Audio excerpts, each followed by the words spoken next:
Praca śledczych. Nie każdy może ją wykonywać. Bez względu na półkę geograficzną, na której żyją, widzą to, czego większość z nas szczęśliwie nie zobaczy nigdy. I think that an average homicide detective probably looks at life differently than most people do. We look at death differently than most people do. And we look at society and where we live and how we interact with others a little bit differently. No one is immune to the crimes that we investigate. They happen and... Trudno im od tego uciec. Śledczy żyją w świecie ciągłego kłamstwa, a kłamstwo bardzo często jest trudne do odseparowania od prawdy. Chris Watts to mistrz w kłamaniu. Aby osiągnąć taką klasę fałszu, potrzebne są szczególne umiejętności. No i dobra pamięć. Niedługo po aresztowaniu, bowiem już we wrześniu, Watts zwrócił się do prokuratury z prośbą o zawarcie ugody. W świetle badania sekcyjnego rozumiał, że opowieść podana podczas przesłuchania o Shannon duszącej dzieci nie będzie wiarygodna. Proponował więc przedstawienie prawdy i przyznanie do uduszenia również dzieci, lecz oczekiwał zamiany kary śmierci na dożywotnie pozbawienie wolności. Pragnął zawrzeć ugodę. Wszystko, tylko nie cela śmierci. Good afternoon, everyone. As you all, I'm sure, are aware, the defendant in this case this morning was sentenced to 3 consecutive life sentences, plus a 48-year sentence for the unlawful termination of a pregnancy as it relates to Nico Watts. He was also sentenced to 12 years on each of the 3 Class 3 felonies for unlawful tampering with a deceased body, those being Shannon, Bella and Celeste. Dodatkowo akceptacja ugody pozwoli Wattsowi na zachowanie milczenia o szczegółach zbrodni. Nie będzie rozprawy sądowej oraz roztrząsania detali, które jedynie on zna. Nastąpi tylko orzeczenie wyroku. All of those counts ran consecutively for a total of 3 consecutive life sentences plus 84 years in the Department of Corrections. Watts zaakceptował więc ugodę i otrzymał swój wyrok, zdradzając o zbrodni tylko tyle, ile zdecydował. Rozmowa z Chrisem była więc konieczna. Spotkanie nie było zorganizowane ad hoc. Śledczy przygotowywali się do rendezvous z mordercą długo i dokładnie. W oparciu o zaburzoną osobowość Wattsa psycholog ustalił ton rozmowy i... Chwilami trudno będzie słuchać reakcji detektywów na odpowiedzi Wattsa, ale bardzo proszę pamiętajmy, że jest to teatr tylko z jedną osobą na widowni. Chcą usłyszeć jak najwięcej prawdy. Jeżeli taka jest droga, aby to osiągnąć, taką więc obiorą. Chris? Do you remember us?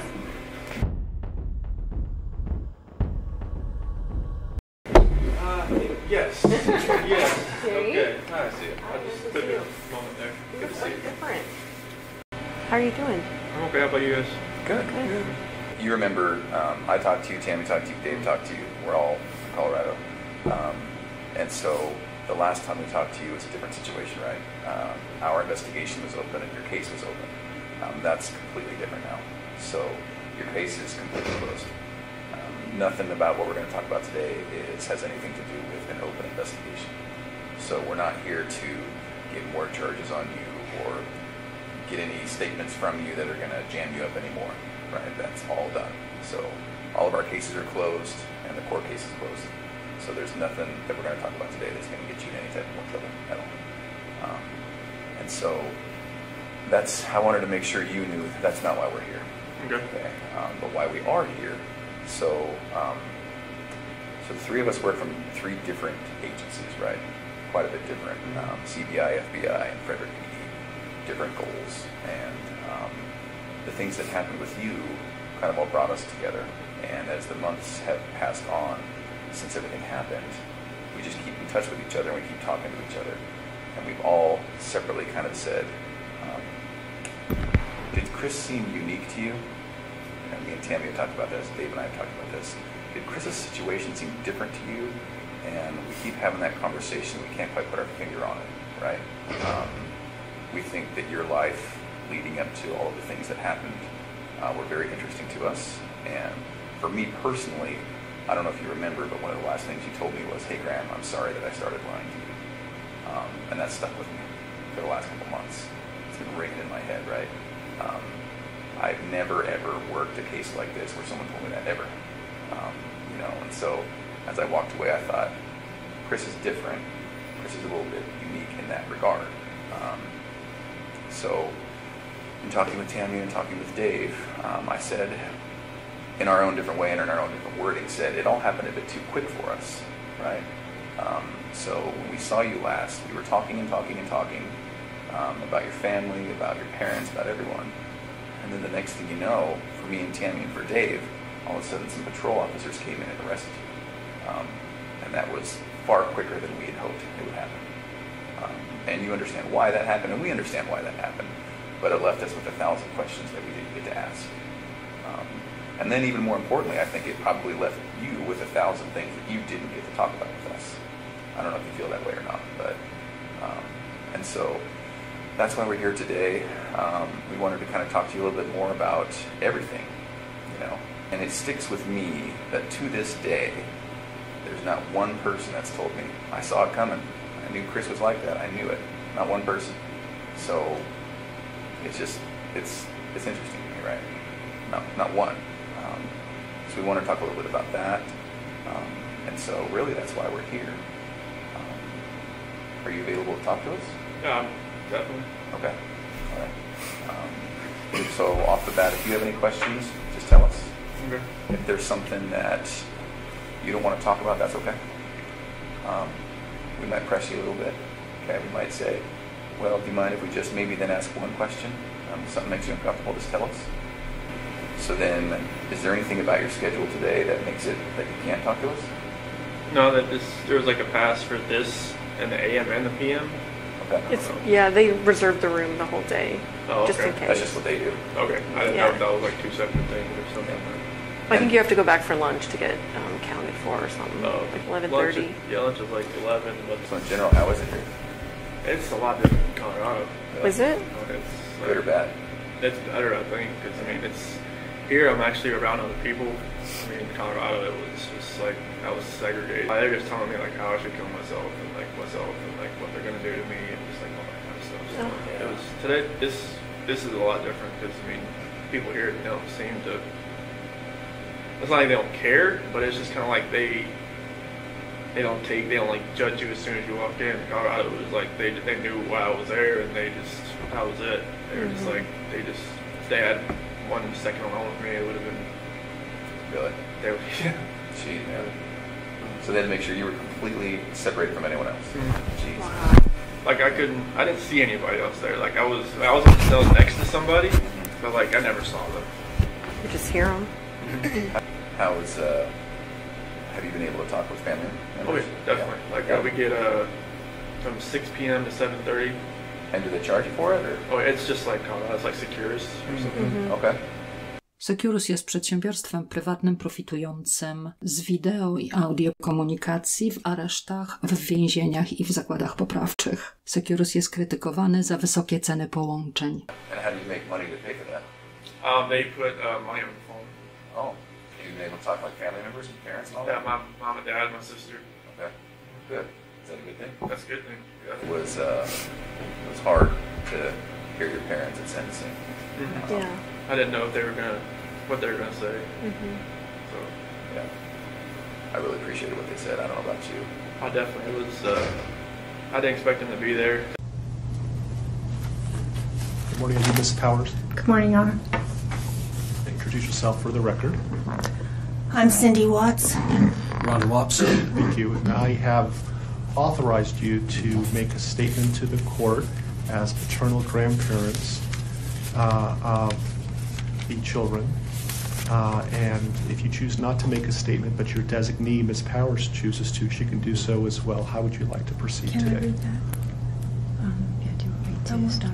I want you to start, but I would like to read Who's going to be speaking today? Your Honor, initially, they've asked me, and they're hoping that they have the strength to speak, but if they do not, they've written out their statements and asked me to finish for them. So That would be fine. Who would like to go first? if I could start, Your Honor. On behalf of the Watts, Your Honor, we thank you for the opportunity and the recognition under the Victim Bill of Rights. Do you want to read it? Yes. So if I could just have you state your name for the record. Cindy Watts. Thank you. My name is Cindy Watts. I am the grandmother of 2 beautiful granddaughters, Bella Marie, Celeste Catherine Watts. I am also the mother of Christopher Watts, who I will be directing most of my statement to. First, I'd like to begin by recognizing the absolute horror of this crime and acknowledging the devastating loss that both the Rusek family as well as our family have faced.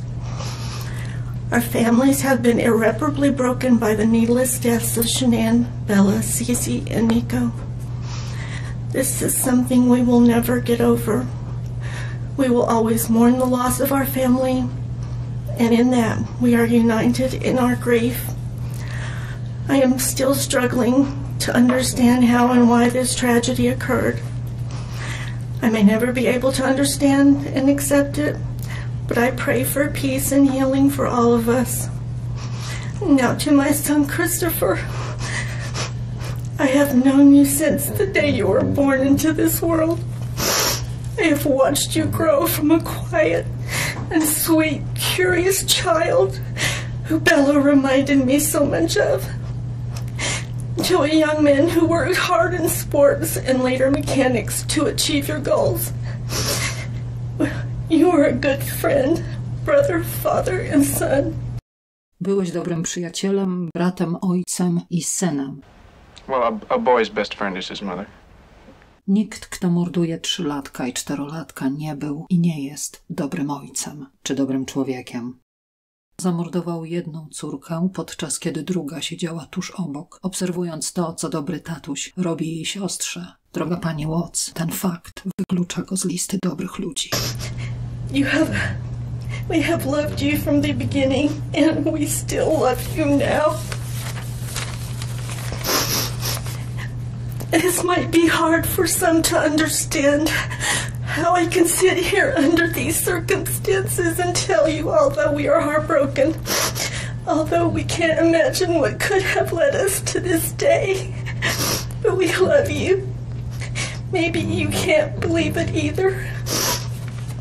As the Lord said in Jeremiah 3:31, I have loved you with an everlasting love. Therefore, I have continued my faithfulness to you. Przerwę ten plan do zabójcy. Okazując dobrą wolę, sędzia ofiarował dziadkom Watts czas na złożenie oświadczenia ofiar, czyli pozwolił im, aby w obliczu sądu określili rozmiar tragedii, którą zabójca spowodował bestialskim morderstwem ich wnuczek. Zdecydowanie nie jest to czas na wyrazy dozgonnej miłości i uwielbienia dla mordercy. Tym bardziej, że tylko kilka dni wcześniej szkalowała imię Shanann przed kamerami telewizyjnymi w rozmowie z 9 News, emitowanej w całym kraju i w Kanadzie. I don't agree with anything that woman said that day. She talked off the top of her head. Everything was manipulated and we were intimidated and all of that stuff. Well, it wasn't our story. It wasn't our story. What are you talking about? When you said you knew that her statements wasn't true, whatever. Which one? Who were you talking? Were you talking about Nicole? Were you talking about the? Yeah, Nicole. Okay. Nicole. Okay. That's fine. So that lady was not what we said. We had no idea what she was gonna say. Anything that she said, and it broke our hearts. Sprawdźmy, z czym babcia Watts się nie zgadza i co złamało jej serce. We come today as the grandparents and the parent of the daughter and children whose life was taken in this case. We are not here to ask for leniency. We are not in any way condoning or tolerating the crime that has occurred and the pain that has been caused. We join in our daughter-in-law and grandchildren's family in saying this should never have happened. This is not condonable. This is something that we will never get over. We appreciate the consideration that everyone has paid, most especially the families that have lost everyone. We appreciate that they begged for Christopher's life. We agree and echo what they have said, that it is not his place to take anyone's life, nor would it be our place as a community to take his life. Well, so we have 1,000 questions. I'm sure you do too. Do you care if we start, or do you have any questions for us? Go ahead. most okay. All right. So one of the things that we're battling with is, and I won't make any assumptions today. So, are you aware that this was a national story? After a little while, it was. I didn't talk to my parents while I was in Colorado. Okay. I made one phone call when I was in the segregation area there, but my dad thought it was like somebody like a news. Somebody trying to call. So he didn't answer? Yeah, so he didn't answer, but other than that, I didn't talk to anybody. Watts wykonał 8 rozmów telefonicznych w czasie pobytu w Zakładzie Karnym w Colorado. I śledczy o tym wiedzą. Żadne pytanie nie jest zadawane towarzysko. They've got people from Australia, England, and all kinds of people trying to figure out what's going on. So. Did they send you any of the letters, like fan mail or anything? I got letters, but I couldn't keep them like with me, so like I could read them, but it's like, you know, I got a bunch of just letters that had no return address and stuff that was just, you know, not very good letters. Yeah. So. Okay. They came from a weird perspective, didn't they? From what we had heard. Definitely. There was one person, I guess, from Broomfield that was like writing like 4 times a week trying to come visit me, and then there was just a lot of people like writing notes like you're saying, you know, like you're a monster, you know, all kinds of crazy stuff. All right. Well, we're going to talk about some hard issues today, but I don't intend to take you to a dark place today. Okay. I hope that when we're done, you'll feel better. I hope it'll be therapeutic. We're going to talk about, obviously, what happened with your family, and so that's going to be hard to talk about. I appreciate anything you can tell me about it.